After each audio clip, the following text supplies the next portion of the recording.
boo deful nànk du ma yeggali. parce que bind naa point yi. donc tey jii. bu baax. day ñëw kay day ñëw ma wax la damay yeggali ci investiture discipline de. investiture rapidement nag investiture yi yaa ko gën a xam Omar Talla. lan laa ko xamee. parce que PDS nga nekkoon. waaw mais léegi nga nekkoon xam nga ni Pikine bu ñuy invité dañuy woote ñu ne ni liste nationale nag mën na am problème waaw bu fekkee nag dem nañ ci département yi ànduñu si la ñuy yóbbu mu tranché tant que les textes n'auront pas changé. C'est comme ça que ça se passe dans le Parti démocratique. Les militants ñooy voté ci département yi à la liste nationale ñun ni nga ko waxee sànq. je trouve inadmissible ñuy xas man par exemple sama yoon nekku ci waruma ci wax ndax bokkuma Yewwi ñuy xas Khalifa Sall bañ ko joxee mandat ñoo ko jox man ni ma joxee mandat Ablaye Wade ne ko sur yow yaa mën a engagé parti bi tant que Ablaye Wade mi ngi fi mooy engagé parti bi ma koy nangu sinon ma démissionné PDS. D'accord. Je ne peux pas aujourd'hui c'est comme la constitution c'est dëkk mënu ma wax ni constitution bi laa voté ba pare di dindi luñ ci ne. parce que ñun lu ñu tënk mooy suñu lois et règlements léegi ñu ne Ablaye Wade. non man avant loolu muy wax mu ne Ablaye Wade fu mu kii passé na foofu waaye Ablaye Wade xam nga kañ ngeen di xam valeur postérité lu mu bind doy na ko maa ngi fàttaliku benn jour mi ngi wax lu am solo mu ne livre yi non dama la détrompez-vous lire naa ba lire lu génnul am nga la doctrine économique du mouridisme teesam am nga ko man dama gëm Ablaye Wade c'est-à-dire dama koy nit ni muy fane gisee idolam di ko lire di ko jàng noonu laa koy jàngee Ablaye Wade toog nañ ñuy waxtaan mu ne mais Sanusi boo ma dégluwul bu leen ruubee émission bi déglu ma mu def ay coffram mu ne lii da koy bàyyil ay des ñu ne ko yow moom rek moomuñu la say descendant mu ne parce que xam na valeur bu mu nar a am ñépp a ko moom Ablaye Wade lu mu doy na ko mais c'est quelqu'un qui a dit yéen sénégalais yi ngeen seetaan ko journalistes yi yéen a ko seetaan ñu posé ko question mu ne man mënumaa bàyyiwuma politique moo may dundal may yeggali c'est très sérieux ce serait un beau jour c'est très sérieux ñépp seetaan ko mu ne man bàyyiwuma ko mu ne man déjà murit laa c'est une conviction en moi non pas au-delà de l'aspect confrérique ou religieux mais seen mode de vie par le travail te man dama gëm travail bu ci gën a kawe yéen a ko seetaan awale ko mi ngi ci YouTube yeeg yëpp bi ci gën a kawe mooy liggéeyal sa réew man dama gëm politique Ablaye Wade daf ko bëgg tey tu le lui enlèves gudd fanam bi Sénégal yëpp di coow da koy ñàkk parce que looloo koy dundal Ablaye Wade 2 heures du matin mën naa ubbi léegi di nga gis mu bind ma mail wala dara ni ma bindee lay bindee yeneen nit di wax ci kii parce que c'est loolu la bëgg nit ki mënoo ko dindi léegi loolu xam sax loolu la xam daf ko c'est une passion chez lui non loolu moom d'accord naa c'est ça que les gens xam nga Ablaye Wade bëggul nekk député parce que député lu mu koy day dem assemblée mais léegi ma ñëw wax et puis il y a une autre raison stratégique laquelle par exemple tey ñun xam nañ ni ci suñu biir parti dañu nekk ci benn moment boo xam ni les mastodontes nekkatuñ fi amatuñu baron tey boo fi tegee Lamine Thiam am ñu ko contesté ca ci parti bi bien que moom mooy suñu directeur de campagne bien que am na légitimité bi bien que c'est un excellent il gagne partout où il mais dina am ñu contesté boo tegee keneen ñun nag du ñu am Ablaye Wade ku ko amoon jël ku mel ni Ablaye Wade boo xam ni kenn du ko contesté kenn du ko dindi te dina unir ñëpp gis nga ñii di wax yëpp mer bés bu Ablaye Wade ne cëpp aéroport billaay ñoo may jiitu ci tarmac bi parce que dañu mer rek te gisuñu ko bu ñëwee ba woo ci ñaar léegi pour terminer da nga wax lu am solo je pense si est-ce que local yi nu ñu négocier man je ma bëggoon rappeler Omar Talla lecture politique bu simple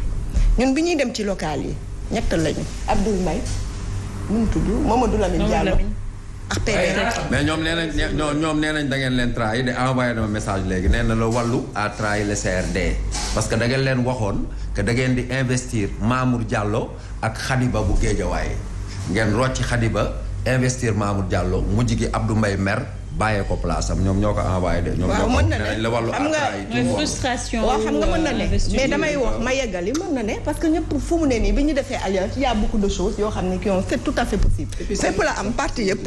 mais dama bëgg wax ni ñun bi ñuy dem local Abdoul Mbaye Lamine Diallo ak ñun ñoo dem amul benn leader national boo ci gis amul benn ancien ministre amul benn baron libéral xale yi la ñu bàyyi ñu dem.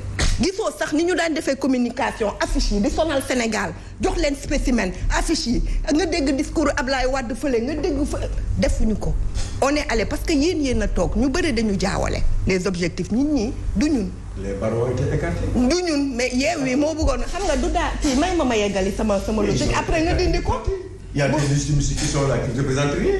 Et qui ont tout fait pour le PDS. D'accord mais est-ce que je peux Il y a une nouvelle donne. xam nga kii. loolu moom. boo leen di invité nit pour tere ko wax pour jox seen opinion da ngeen def seen émission yéen kese ngeen joxante seen opinion. c'est pas ça dañuy rebondir. mais non parce que man dama bëgg damay jox des faits. boo paree nga wax rebondir bu ñu ko écarté bu ñu leen taalee bu ñu leen.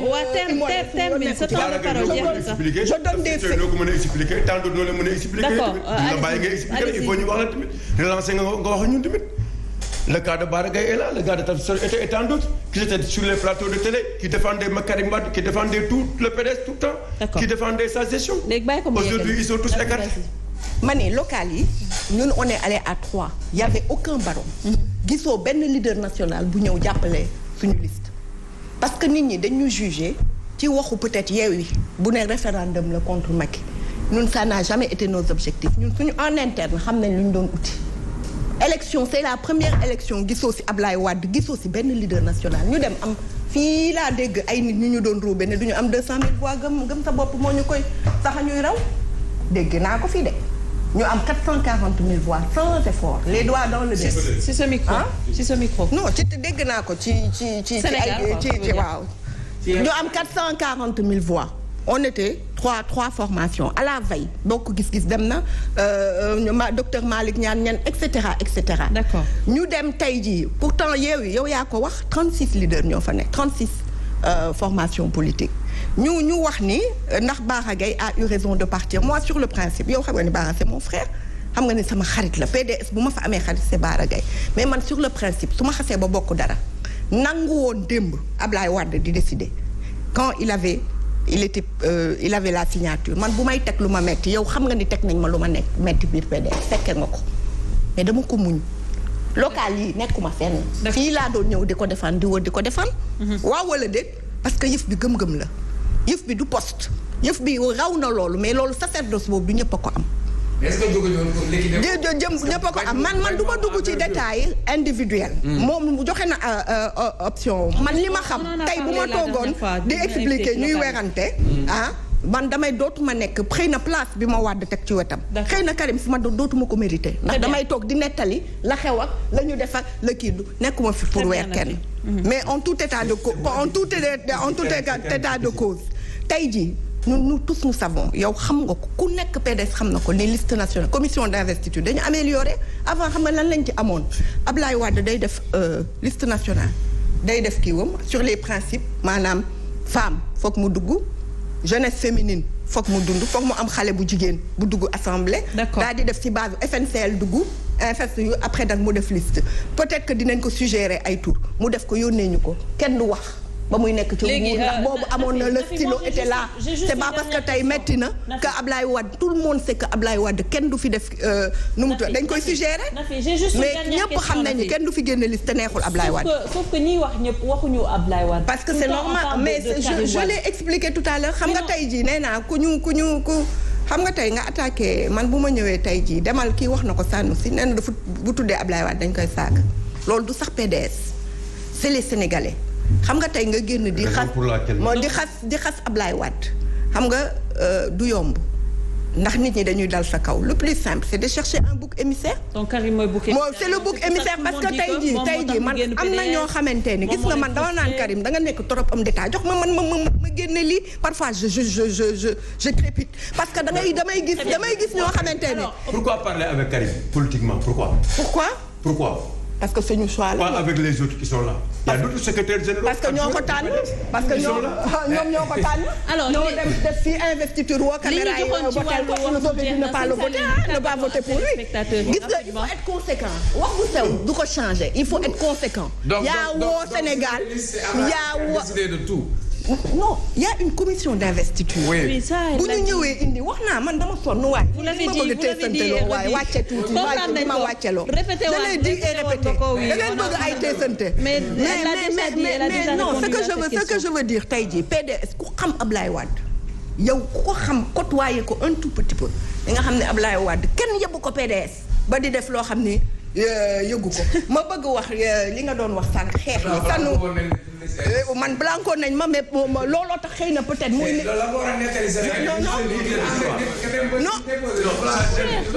non moo tax xëy na ñu indi changement def commission d'investiture. Personne ne peut comprendre les critères.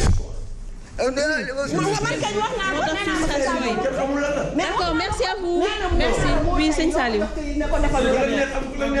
On arrive à la fin de l'émission.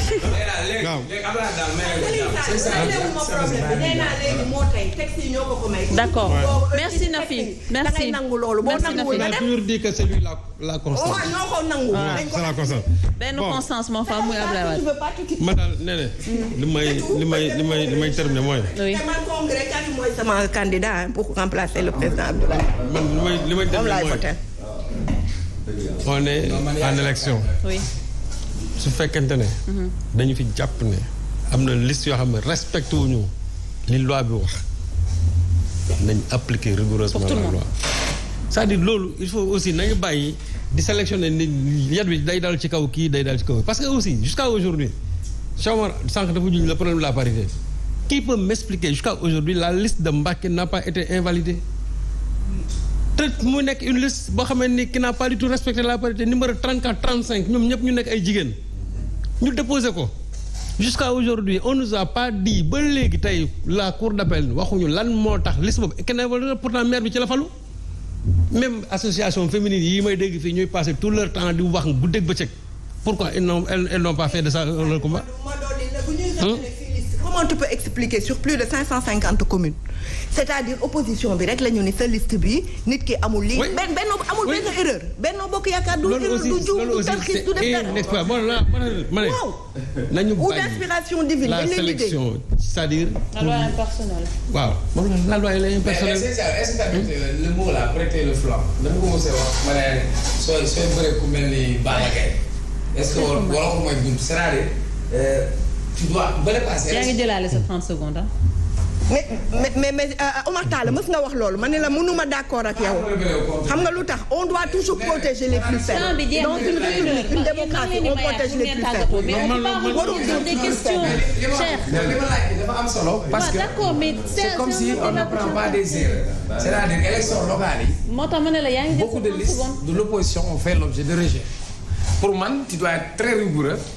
xool texte yi vérifier saytu xoolaat ko. mais est-ce que bu opposition bi defee loolu est-ce que tam may bunt koo xamante ne la may dara may ma seen saal lu tax d'accord ma ci on n'est pas dans la plèbe ou dans la Grèce antique l'essence même aujourd'hui d'une république de la démocratie nit ñi dañuy foog ni ku ëppale wala ku mën moom c'est d'abord la protection des plus faibles tey mënuñu ñëw Macky Sall ak ñu mu àndal lu ñu def ñu naan prêter le flanc il y a des choses yoo xam ne c'est des habitudes yoo xam ne akki la parfois sa liste am benn problème ñu woo la préfet woo la ne la lii kat benn problème la loolu fi ma am moo am Côte d'Ivoire l'idéal loolu existé wul mais justement il faudrait qu'on aille vers ça mais ce genre de discours tend à faire comprendre que oui Macky Sall comme quand on dit Macky Sall est très fort politiquement il n'a jamais été fort c'est des entourloups politiques qui fait en tout cas xawma assemblée bi quelle sera la configuration mais gis nga la première chose d'abord à combattre dans ce pays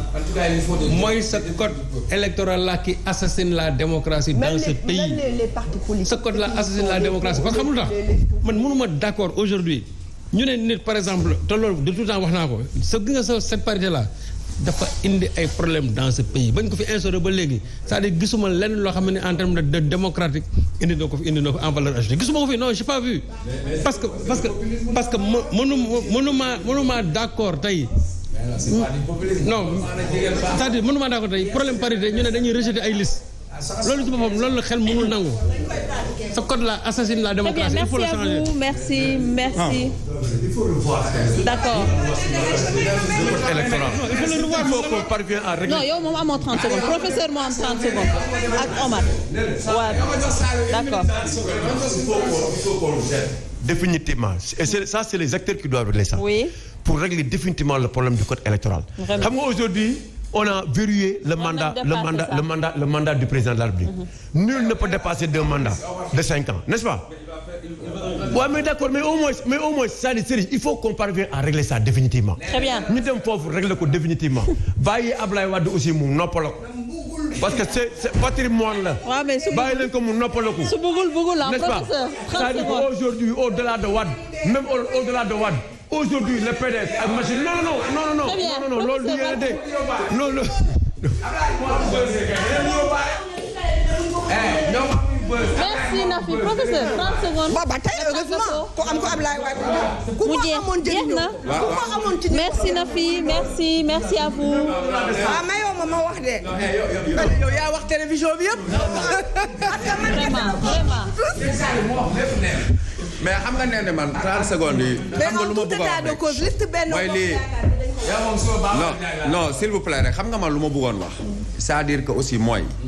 loolu dinaa ci ñëwaat dama ciy attirer attention rek déjà. cumul des mandats yi. ces maires là qui veulent devenir député.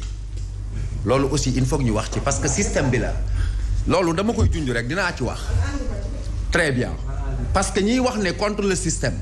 boo fi nekkee maire ba pare nekk fi député tu as déjà un pied dans le système. j'y reviendrai.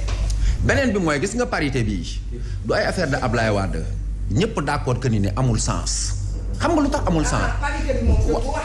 waaw non bàyyi ma eggali rek soo bëggee mun nañ ci def beneen débat man ak yow. waaw mais xam nga. waaw non na fi non dégg. dinañ ci ñëwaat beneen vendredi. non xam nga lan moo tax ma ne amul sens. non. xam nga professeur yow rek la ñuy déglu. non on écoute que toi. non xam nga man aussi nee na man am enseignant la man damaa tàmm di wax ñu may déglu. waaw bon écoutez là on sera obligé ñu arrêter carrément. non madame s'il vous plaît xam nga lu ma ci bëgg a wax rek mooy aujourd'hui. waaw ok waaw d'accord mais bàyyi ko mu yegg si on n'a pas